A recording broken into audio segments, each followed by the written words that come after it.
ನಮಸ್ತೆ ವೀಕ್ಷಕರೇ, ನಾನಿವತ್ತು ಬೆಳಗಿನ ತಿಂಡಿಗೆ ಝಟ್ಪಟ್ ಅಂತ ಮಾಡ್ಕೊಳ್ಳೋ ಅವಲಕ್ಕಿ ಪಡ್ ಹೇಳ್ಕೊಡ್ತಾ ಇದ್ದೀನಿ.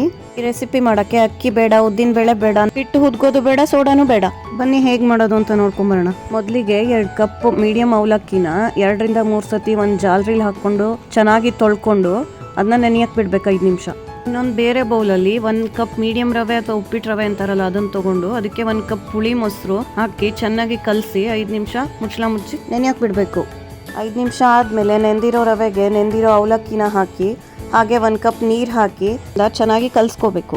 ಕಲಸಿ ಆದಮೇಲೆ ಮುಚ್ಚಳ ಮುಚ್ಚಿ 5 ನಿಮಿಷ ಹಾಗೆ ಇಡಬೇಕು. ಈ ಹಿಟ್ಟು ತುಂಬಾ ತೆಳ್ಳಗೂ ಇರಬಾರ್ದು, ದಪ್ಪನೂ ಇರಬಾರ್ದು. ನಾನು ತೋರಿಸಿರೋ ಕನ್ಸಿಸ್ಟೆನ್ಸಿಲಿ ಇರಬೇಕು. ನಿಮಗೆ ಬೇಕಾಗಿರೋ ತರಕಾರಿ ಎಲ್ಲ ಹಾಕ್ಕೊಂಡು ಹಾಗೆ ಹಸಿಮೆಣಸಿನ್ಕಾಯಿ, ಹೆಚ್ಚಿರೋ ಕೊತ್ತಂಬರಿ ಸೊಪ್ಪು, ಉಪ್ಪು, ಬೇಕಿದ್ರೆ ಒಗ್ಗರಣೆನೂ ಹಾಕ್ಕೊಂಡು ಚೆನ್ನಾಗಿ ಕಲಿಸ್ಕೊಂಡ್ರೆ ನಮ್ಮ ಪಡ್ಡಿನ ಹಿಟ್ಟು ರೆಡಿ ಆಯಿತು. ಆಗ ಕಾದಿರೋ ಪಡ್ಡಿನ ಹಂಚಿಗೆ ನಾನು ತೋರಿಸಿರೋ ಅಷ್ಟು ಹಿಟ್ಟು ಹಾಕ್ಕೊಂಡು ಮುಚ್ಚಳ ಮುಚ್ಚಿ 5 ನಿಮಿಷ ಬೇಯಿಸ್ಕೋಬೇಕು. ಒಂದು ಕಡೆ ಬೇಯಿಸಾದ್ಮೇಲೆ ಇನ್ನೊಂದು ಕಡೆ ತಿರುಗಿಸ್ಕೊಂಡು ಆ ಕಡೆನೂ ಬೇಯಿಸಿದ್ರೆ ನಮ್ದು ರುಚಿಯಾಗಿರೋ ಗರಿಯಾಗಿರೋ ಬಿಸಿ ಬಿಸಿ ಪಡ್ಡು ರೆಡಿ. ಚಟ್ನಿ ಜೊತೆ ಸರ್ವ್ ಮಾಡಿ. ನೀವು ಈ ರೆಸಿಪಿನ ತಪ್ಪದೆ ಟ್ರೈ ಮಾಡಿ. ಹಾಗೆ ನನ್ನ ಚಾನಲ್ನ ಸಬ್ಸ್ಕ್ರೈಬ್ ಮಾಡಿ. Thank you. ಅನ್ನದಾತು ಸುಖಿ ಭವ.